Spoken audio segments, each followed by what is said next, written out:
Majority singers कौन है, मतलब ये सेटनिस्ट हैं सारे। किस तरह ये एल्बम्स रिकॉर्ड करते हैं, गंदे काम करके ये गाना गाते हैं। वो गंदी एनर्जी आपके कानों में आ रही है, वो गलीज गंदी एनर्जी आपके कानों तक आ रही है, आपके सोल के अंदर जा रही थी। 100% म्यूजिक आज का अल्लाह के रास्ते से हटाता है। I can prove to you.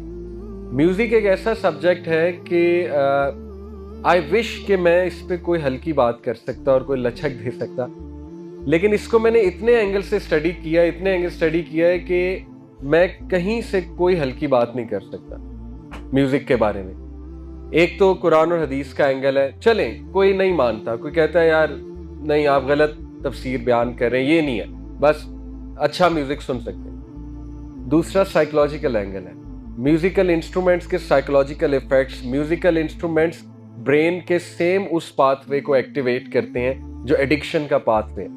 आप रिसर्चेस पढ़ लें, अब तो गोरों की रिसर्चेस हैं इस पे, क्यों म्यूजिक इतना एडिक्टिव है, क्यों एडिक्टिव पैटर्न उजागर करता है, क्यों म्यूजिक जो है फैंटेसीज की तरफ लेकर जाता है। अच्छा, फिर लिरिक्स वाला एस्पेक्ट है। आप देखें म्यूजिक के लिरिक्स क्या होते हैं, बॉलीवुड गानों के लिरिक्स क्या है, हॉलीवुड गानों के लिरिक्स क्या है। टॉप 10 गाने अभी खोल लें, उनके लिरिक्स देखें, उसमें वुमेन, सेक्स, ड्रग्स, वुमेन का फिगर बयान किया जा रहा है, इश्क मशूकी की बात हो रही है, फजूल बात हो रही है, फैंटेसीज की बात हो रही है, इल्यूजन्स की बात हो रही है, रियलिटी से कोई ताल्लुक नहीं है। वो एंगल भी छोड़ दें। तीसरा एंगल सेटनिज्म वाला। क्या अब कोई प्रूफ बाकी रह गया है कि मॉडर्न म्यूजिक इंडस्ट्री सेटनिज्म का हिस्सा है? बहुत बड़ा, इल्यूमिनाटी का बहुत बड़ा प्रोजेक्ट है। और दुनिया में कोई एक इंसान मुझे दिखा दें, ये मेरा आपको चैलेंज है, जो कुरान से भी बहुत प्यार करता है और म्यूजिशियन भी है। आई एम चैलेंजिंग यू, मुझे दुनिया में कोई एक इंसान दिखा दे। इमाम इब्न कय्यम ने कहा music and Quran can not coexist in one heart, one will expel the other. अल्लाह माफ करे। या म्यूजिक कुरान की मोहब्बत को एक्सपेल कर देगा, या कुरान म्यूजिक की मोहब्बत को एक्सपेल कर देगा। और ये हमारा अपना पर्सनल तजर्बा है। एक दौर में जो गाने इतने पसंद थे, इतने पसंद थे कि मतलब उसके बगैर दिन नहीं गुजरता था, 100 बार सुनता था मैं। अब दुखते हैं अल्हम्दुलिल्लाह। अब कहीं नजर आ जाए तो दुखते हैं। बड़ी बात नहीं कर रहा, लेकिन जितना थोड़ा बहुत कुरान अल्हम्दुलिल्लाह है, दिल में मोहब्बत है, तो ये अपना भी तजर्बा है। और जब म्यूजिक की मोहब्बत बहुत दिल में थी तो कुरान दुखता था। ऑनेस्ट, बहुत बड़ी बात कह रहा हूँ, लेकिन ये यूथ बताते हैं हमें आके। मुझे एक सिस्टर ने बड़ा ब्लंट सवाल किया था एक बार। उन्होंने कहा था कि आप कहते हैं कुरान सुने, तो उसने कहा ऑनेस्टली मुझे कुरान से कोई लुत्फ नहीं आता। मैंने तिलावत सुनने की कोशिश किया, लेकिन ऑनेस्टली मुझे तो इससे कोई वो लुत्फ नहीं आता। और आई अप्रिशिएटेड हर ऑनेस्टी। लेकिन फिर बात वही है, मैंने उन्हें यही समझाया कि देखें, जब टाइफाइड होता है ना, मुंह कड़वा होता है, तो आप अच्छे से अच्छा बर्गर, अच्छी से अच्छे पेस्ट्री खा लें, फ्रूट खा लें, पसंद नहीं आए। तो जाहिर है कि जब दिल बीमार है, honestly I have to be blunt, और मैं क्या कहूँ, जब दिल बीमार है फिर कुरान नहीं असर करेगा, फिर कुरान शायद अट्रैक्ट ना करे। तो इसलिए this is one subject music, मैं इस पर थोड़ा ज़्यादा बात कर रहा हूँ कि यहाँ पे कोई लचक नहीं हो सकती है, because of all 3 angles. Quran और हदीस वाला एंगल हमारे लिए खैर वही काफ़ी होना चाहिए, लेकिन अगर कोई उस एंगल को नहीं मान रहा, दूसरा angle psychological effects of music. आप जाके रिसर्चेस तो पढ़ें म्यूजिक के बारे में। अच्छा, काउंटर रिसर्चेस भी हैं म्यूजिक के कुछ फ़ायदे। देखिए, अल्लाह ने कुरान में क्या कहा, शराब के कुछ फ़ायदे भी हैं, लेकिन इसके नुकसानात ज़्यादा।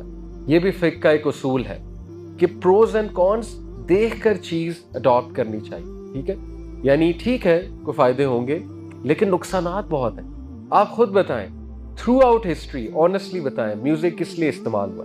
थ्रू आउट हिस्ट्री छोड़ दें अच्छाई, मतलब कुछ लोग कोट करते हैं राय हक के शहीदों वफा की, वो जो गाना है वो कहते हैं वो भी तो म्यूजिक है, वो भी तो अच्छा है। फिर कोक स्टूडियो के जो है वो तू कुजा मन कुजा, वो भी तो म्यूजिक के साथ है, वो भी तो अच्छा है। छोड़ दें, वो 0.1% है। 99.9% क्या है आपके सामने गन। तो क्या साबित नहीं हो रहा कि जिसके कॉन्स इतने ज्यादा हैं, जो इतनी खतरनाक चीज है।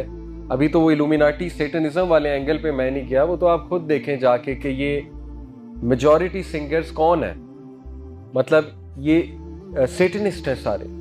किस तरह ये एल्बम्स रिकॉर्ड करते हैं, गंदे काम करके ये गाना गाते हैं, वो गंदी एनर्जी आपके कानों में आ रही है, वो गलीज गंदी एनर्जी आपके कानों तक आ रही है, आपके सोल के अंदर जा रही है, ठीक है ना। Anyway, it's a big topic, but मैं इसी का कायल हूँ कि म्यूजिकल इंस्ट्रूमेंट्स वो हराम है एक्सेप्ट द यूज़ ऑफ डफ। डफ का इस्तेमाल, अब ये सवाल कि डफ क्यों हलाल है बाकी क्यों नहीं हलाल, तो देखिए ये बिल्कुल वही सवाल है कि सुअर का गोश्त क्यों हराम है बाकी सारे क्यों हलाल है।